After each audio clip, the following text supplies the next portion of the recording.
Frostfang Barioth has been an amazing addition so far right now when it comes to variant monsters within Monster Hunter World Iceborne.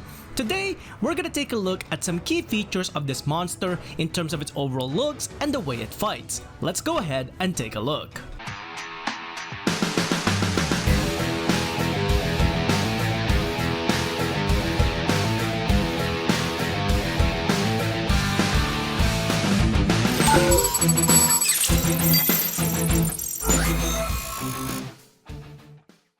Hey everyone, X here once again, back with another Monster Hunter video, and today what we're going to be quickly looking into is none other than the recent addition in Monster Hunter World Iceborne in terms of variant monsters, and that is none other than Frostfang Barioth. This creature has been introduced to the series and Iceborne as of this moment, and for the most part this creature is pretty much an amazing variant. However, at the same time, there are going to be some people that think that this is just a Barioth redesigned. So what we're going to be looking into here is the general characteristics of this creature in terms of its appearance and how it's different from the original monster, but not only that, we're also going to look at the way it fights to get a better idea just how much more powerful as well as adaptive this creature is compared to the original Barioth. So let's go ahead and take a look at the looks first and foremost on the Frostfang Barioth to get a better understanding on how different it is compared to the original monster.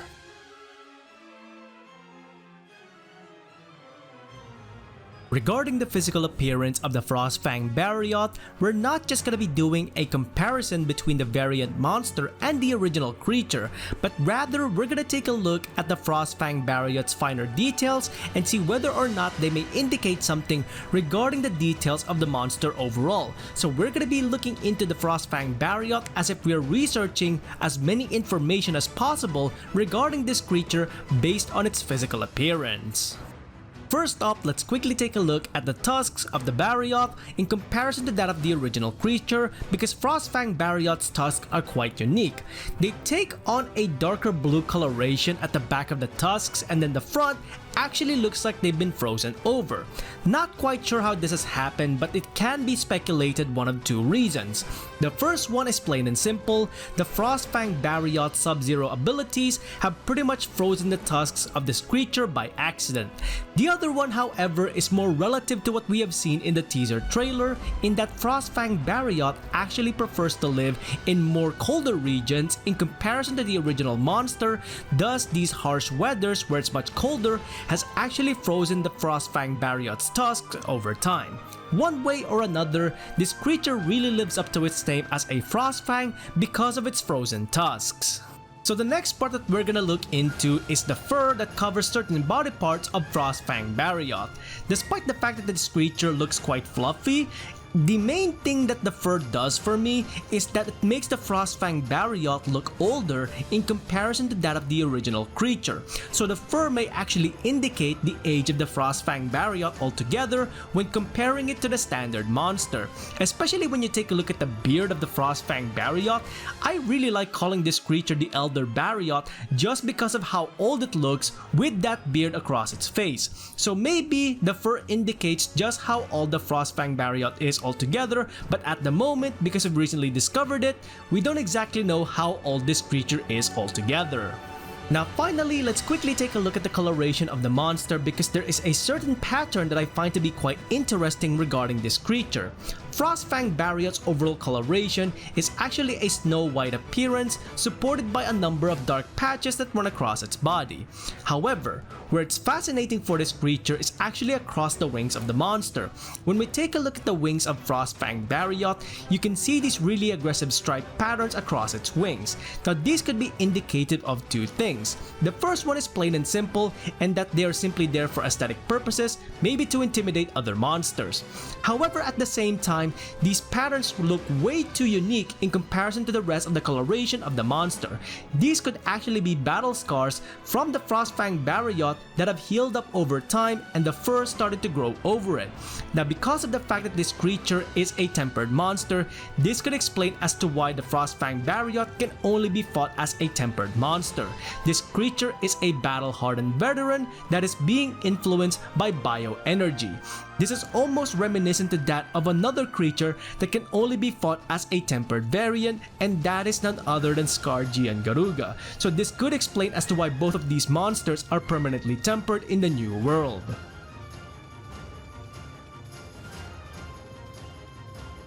So now that we know what the monster looks like and what certain details might indicate regarding the Frostfang Barioth, let's finally take a look at the way this monster fights in comparison to that of the original creature.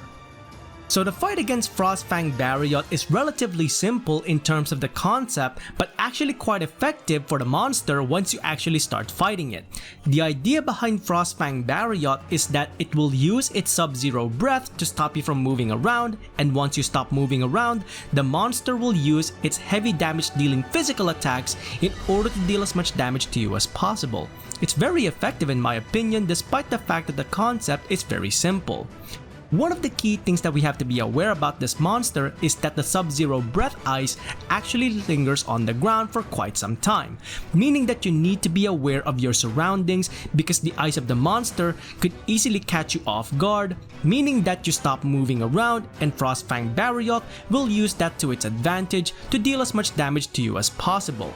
Having said all of this, however, despite the monster having a huge advantage when it comes to immobilizing you, you can also immobilize Frostfang Barioth as well, meaning that, much like that of the original monster, if you clip the wings of Frostfang Barioth, it actually starts to flail around quite a bit.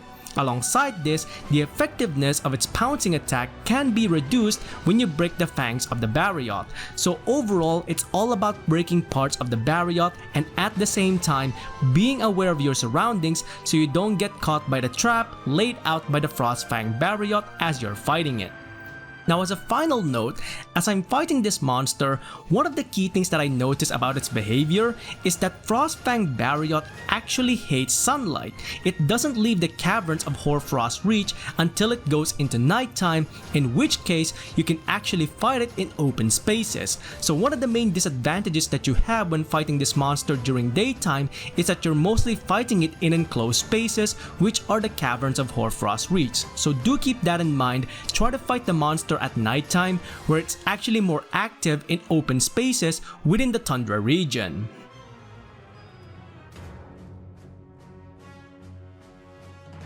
Now overall, I think Frostfang Barioth has been an amazing addition to Monster Hunter World Iceborne and even the entire series at that when it comes to a variant monster. I genuinely enjoyed the more elder look of this particular flying wyvern in comparison to the standard counterpart, and I do like the concept of simple but effective when it comes to fighting any creatures, because this monster, yes, the concept of the fight is very simple, but it is very effective. It does keep you on your toes, especially when you need to look out for certain traps that the monster lays around in order to start disabling your movement. Overall, this is an amazing variant monster, and I cannot wait to see more variant monsters in future if Capcom does decide to continue to expand them, maybe as title DLC updates in Iceborne or even future Monster Hunter games. And that is pretty much it for this video, taking a look at Frostfang Barioth in terms of its overall appearance as well as the way the monster fights within Monster Hunter World Iceborne.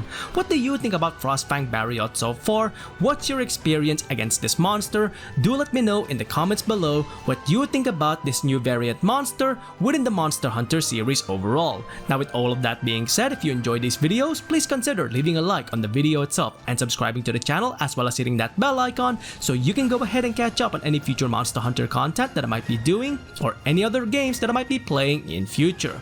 Until then, I hope you enjoyed this video. Thanks ever so much for watching, and I'll see you next time. Onward and upward.